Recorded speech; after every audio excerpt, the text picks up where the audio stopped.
Let's jump right into this explainer, because today we're basically walking into an economic thriller. We're going to uncover a genuinely dangerous illusion that's currently masking the true state of the world's most critical metal, copper. You know, if you think you've got a solid handle on the global supply chain, well, buckle up.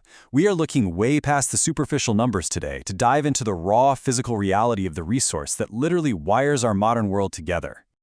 To do that, here's our roadmap for this looming crisis. We'll start with the dangerous copper illusion itself, then shift gears into astrophysics and Ohm's law.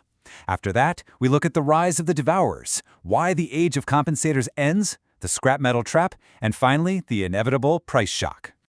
Number 1. The dangerous copper illusion. Okay, let's dive right into this. Because, if you're only looking at financial charts from the past 10 years, you're probably being lulled into a completely false sense of security. I mean, on paper, those charts make it look like everything is just humming along perfectly. Take the number 26 to 29 million tons. Market bears absolutely love throwing around this massive annual consumption figure. They look at it and say, hey, global demand grew to this astronomical volume, and guess what? The industry coped just fine. Production went up, supply met demand, and there was no economic apocalypse. So, to the untrained eye, the whole system looks perfectly balanced. But that's exactly why it's such a dangerous illusion. They see the balance, sure, but they completely miss how that balance was actually maintained behind the scenes. Because the reality, the foundation of that balance, is literally rotting away. Over the last few years, the copper market only survived thanks to 3 incredibly powerful but exhausted compensators. We had phenomenal tech leaps in mining equipment, we rapidly depleted our richest legacy ore deposits, and we aggressively pushed scrap metal collection to its absolute limit. And the foundational rot is that these 3 safety nets are totally finite. We've tapped them out. The era of easy solutions is definitively over, and right now the market is flying without a net. Which brings us to number 2, astrophysics and Ohm's law. To really get a grip on the massive deficit we're staring down, we have to toss the financial reports out the window and look at the uncompromising, totally immutable laws of physics. I mean, ever wonder why Earth has so much iron and aluminum, but so little copper?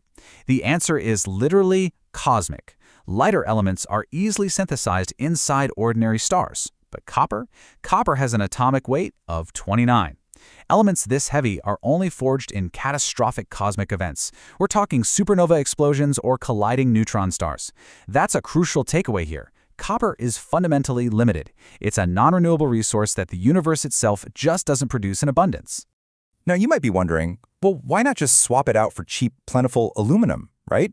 But this is where Ohm's law steps in. Aluminum has significantly higher electrical resistance. Now for overhead power lines, that's totally fine. But in closed systems, where you're turning electricity into kinetic energy, using aluminum is basically an engineering death sentence. If engineers tried to replace the copper coils in an electric motor with aluminum, they'd have to make the motor the size of a standard kitchen refrigerator just to get the exact same power output. I mean, good luck parallel parking a sleek EV with a fridge-sized engine under the hood. Copper's uniquely low electrical resistivity makes it completely irreplaceable. Moving on to number 3, rise of the devourers. Let's look at how this builds into an exponential demand problem, because while the static cables hiding inside the walls of our homes are important, for sure, they aren't the real threat here. There's an entirely new breed of machine that's rapidly devouring the global supply. These are the real monsters of demand. The whole world is transitioning to electric propulsion, and the beating heart of that entire transition is the electric motor. Humanity is gearing up to produce hundreds of millions of them. Just consider EVs. An average electric vehicle needs 3 to 4 times more pure copper than a traditional gas car, mostly just for that massive power unit. Then, stack industrial automation on top of that. Literally every robot, conveyor belt, and servo drive in a modern factory requires dozens of these heavy copper-dense motors. And this brilliantly illustrates how virtual hype becomes a very physical crisis. Artificial intelligence isn't just code in the cloud, it's a massive physical construction site. Modern AI server racks pull extreme loads. We're talking 100 to 120 kilowatts of energy. Normal cables would literally melt under that kind of pressure, so the industry is urgently swapping them out for massive solid copper bus bars to distribute the power. And because fans can't cool these racks anymore, you need kilometers of direct liquid cooling tubes and giant heat exchangers, all made from highly thermally conductive copper. In a market that's already stretched like a guitar string, this AI infrastructure boom, it's the final drop that overflows the cup. Which leads us to number 4. The age of compensators ends. So, if demand is skyrocketing like this, you're probably asking the logical question, why doesn't the mining industry just ramp up production like they always have? Well, that brings us right to the end of our technological safety nets. Over the last 20 years, mining giants brought in incredible tech, like autonomous 400-ton haul trucks, to dramatically cut costs. But they have essentially hit a technological plateau. 50 years ago, digging up rock that contained 1 to 2% copper was totally normal. Today, because the really rich deposits are tapped out, these giants are forced to process rock with just 0.4 or 0.5% copper. Autonomous trucks are amazing, yes, but they can't infinitely offset the spiraling energy and water costs it takes to crush and process rock that is increasingly barren. All right, number 5, the scrap metal trap. This is usually the part where market skeptics chime in with, hey, don't worry, recycling and scrap metal will save the day. Let's take a much closer look at this dangerous illusion of secondary supply. We really need to clarify a crucial difference here. Primary extraction, actually pulling ore out of the ground, is a real systemic influx of brand new metal into the economy. Secondary scrap, on the other hand, is just an exhaustible reservoir of past materials. When prices go up, sure, it's super easy to cheaply vacuum up the accessible old pipes and wires lying around. But once that superficial reservoir empties out, the cost to go out, find, dismantle, and transport every subsequent ton of old copper absolutely skyrockets. Now, what's really interesting about the early 2026 data from the International Copper Study Group is how it proves this scrap illusion in real time. Primary mine production physically dropped by over 100,000 tons compared to the previous year. Literally, less metal came out of the ground. But smelters managed to temporarily hide this failure. How? By frantically throwing all their accumulated scrap reserves straight into the furnace, which created a massive spike in secondary production. But you can't run a global economy on leftover scrap for long.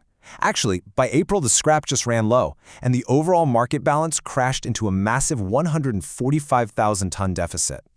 And it's not like we can just quickly dig new holes. We are staring down a geological dead end. The easy copper is just gone.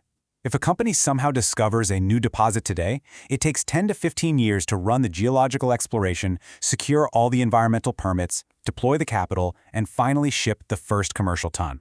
Thanks to massive underinvestment during the years when prices were low, our physical supply is basically locked in time. The industry physically cannot ramp up capacity fast enough to meet the demand leap happening right now. And that brings us to our final point. Number 6, the inevitable price shock. Breaking local market highs on the stock ticker is no longer just some speculative trend. We are looking at the beginning of a tectonic shift for the literal blood and muscles of our future economy. So, the crucial point is this. When supply is strictly constrained by geology and physics, and your secondary scrap is totally tapped out, a market economy only has one single mechanism left to balance the scales. It's called demand destruction. Prices have to rise to fundamentally new, historic levels.